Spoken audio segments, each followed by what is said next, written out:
پیارے دوستو، ایک یہودی کو رسول خدا صلی اللہ علیہ وآلہ وسلم سے چند دینار قرض واپس لینا تھا۔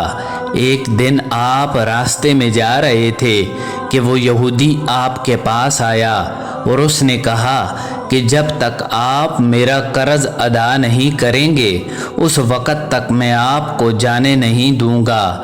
رسول خدا صلی اللہ علیہ وآلہ وسلم نے فرمایا، ابھی ادائیگی کے لیے میرے پاس کچھ نہیں ہے۔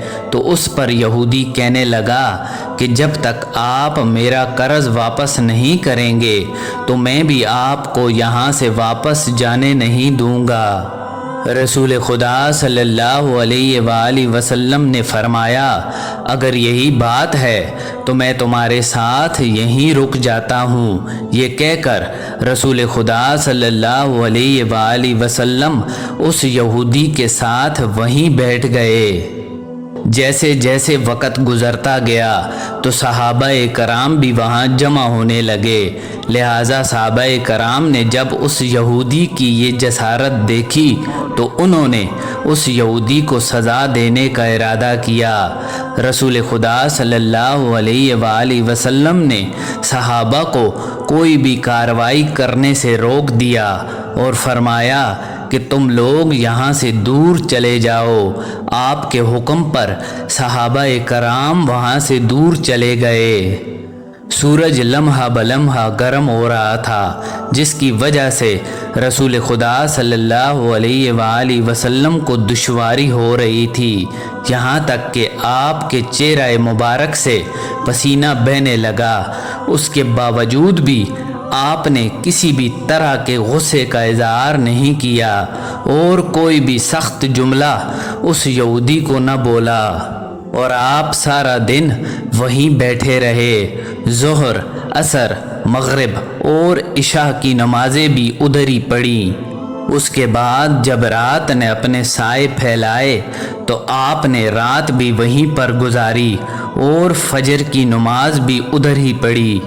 صحابہ کرام اس یہودی کو ڈرانے دھمکانے لگے۔ صحابہ کرام کے اس برتاؤ پر رسول خدا صلی اللہ علیہ وآلہ وسلم نے فرمایا کہ تم اس یہودی سے یہ کیسا سلوک کر رہے ہو؟ تو اس پر صحابہ کرام کہنے لگے، یا رسول اللہ، اس یہودی کی اتنی مجال کہ آپ کو یہاں روکے رکھے۔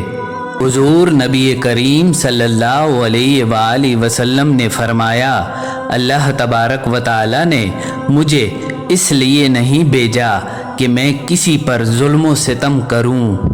اگلی صبح جب سورج نے اپنی کرنیں بکھیریں تو وہ یہودی کلمہ شہادت پڑھتے ہوئے کہنے لگا، میں نے اپنی دولت کا ایک حصہ رائے خدا میں دیا، اور میں نے آپ کو یہاں اس لیے نہیں روکا تھا کہ میں آپ کی توہین یا گستاخی کروں، اس کی وجہ یہ تھی کہ میں نے آپ کے پیمانہ صبر کو آزمانا چاہا تھا، کیونکہ میں نے تورات میں آپ کی یہ صفت پڑھی ہوئی تھی، یعنی محمد ابن عبداللہ مکہ میں پیدا ہوں گے اور مدینہ کی طرف ہجرت کریں گے، اور وہ تند خو، سخت مزاج اور بیہودہ گوئی کرنے والے نہیں ہوں گے، اور کوئی بھی جھوٹی بات اپنی زبان سے نہیں کہیں گے۔ لہٰذا میں نے آپ کو یہاں روک کر اس بات کی تصدیق کی ہے کہ تورات نے بالکل سچ کہا تھا۔ رسول خدا صلی اللہ علیہ وآلہ وسلم مبعوث برسالت ہونے کے 3 سال بعد تک خفیہ طور پر دعوت اسلام دیتے رہے۔ اس کے بعد اللہ تبارک و تعالی نے آپ کو حکم دیا کہ آپ کھل کر اللہ تبارک و تعالی کا پیغام لوگوں تک پہنچائیں اور لوگوں کو اللہ تبارک و تعالی کی طرف دعوت دیں۔ اور جب حج کے دن شروع ہوئے تو سارے عرب سے لوگ مکہ کی جانب آنا شروع ہوئے، اور جب مکہ میں لوگ جمع ہو گئے تو رسول خدا صلی اللہ علیہ وآلہ وسلم کوہ صفا پر چڑھ کر لوگوں سے مخاطب ہوئے، اے لوگو، میں اللہ تبارک و تعالیٰ کا رسول ہوں اور تم اللہ تبارک و تعالیٰ اور اس کے رسول پر ایمان لے آؤ۔ جب لوگ آپ کی طرف متوجہ ہوئے اور انہوں نے بڑی حیرانگی سے یہ اعلان سنا تو ہر کسی کی یہ خواہش تھی کہ وہ اعلان کرنے والے کو دیکھے۔ اس کے بعد رسول خدا صلی اللہ علیہ وآلہ وسلم کوہ صفا سے اتر کر کوہ مروہ پر چڑھے اور وہاں پر بھی آپ نے 3 بار یہی اعلان دہرایا۔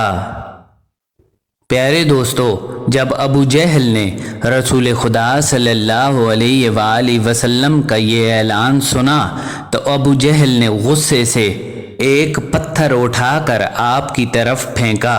وہ پتھر آپ صلی اللہ علیہ وآلہ وسلم کی پیشانی مبارک پر آ کر لگا، جس کی وجہ سے آپ کی پیشانی مبارک زخمی ہو گئی، خون بہنے لگا اور رسول خدا صلی اللہ علیہ وآلہ وسلم کا پورا چہرہ مبارک لہو لہان ہو گیا۔ اس کے بعد تمام مشرکین رسول خدا صلی اللہ علیہ وآلہ وسلم کو پتھر مارنے لگے، لہٰذا نبی رسول صلی اللہ علیہ وآلہ وسلم کوہ ابو قبیس پر چڑھ گئے اور ایک چٹان کے پیچھے جا کر بیٹھ گئے۔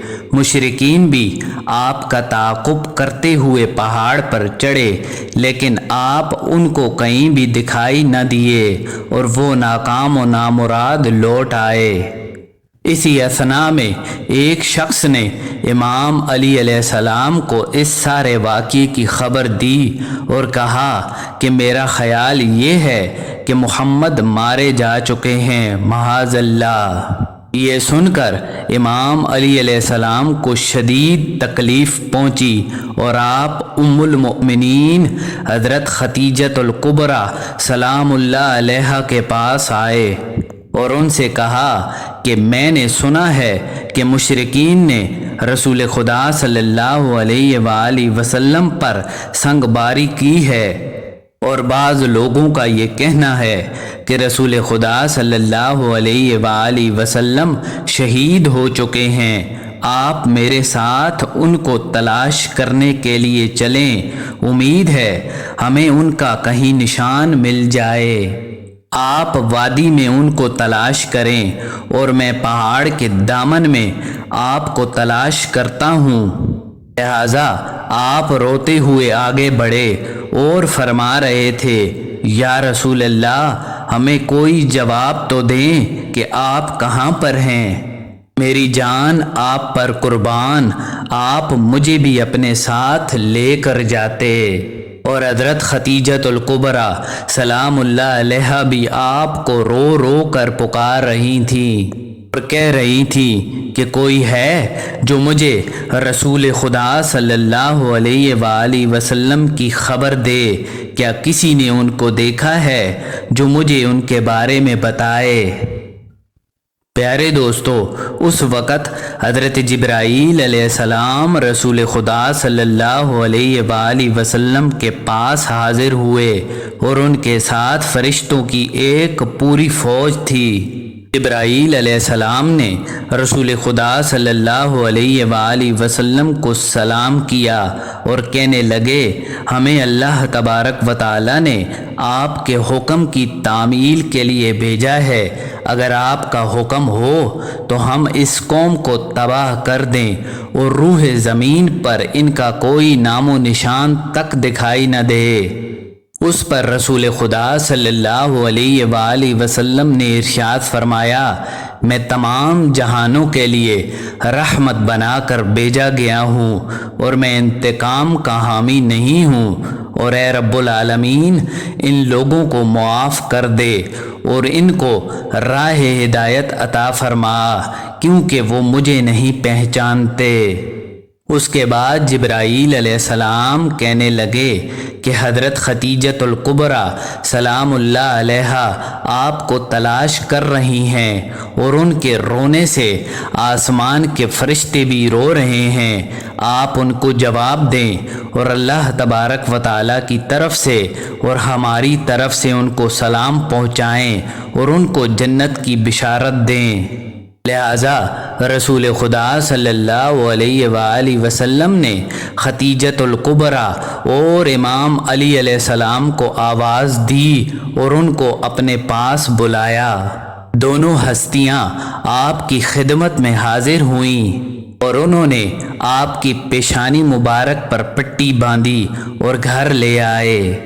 جب مشرکین کو معلوم ہوا کہ نبی اکرم صلی اللہ علیہ وآلہ وسلم اپنے گھر تشریف لا چکے ہیں تو مشرکین نے آپ کے گھر کا محاصبہ کر لیا اور سنگ باری شروع کر دی۔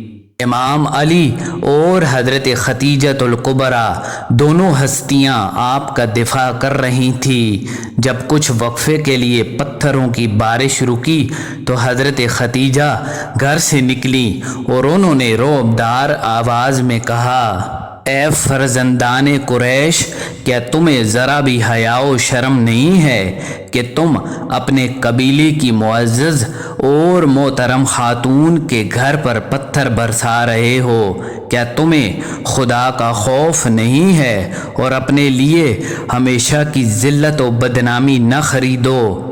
مشرکین نے جب حضرت ختیجہ سلام اللہ علیہا کی گفتگو سنی تو مارے ندامت کے ان کے سر جھک گئے اور شرمندہ ہو کر اپنے اپنے گھروں کو لوٹ گئے۔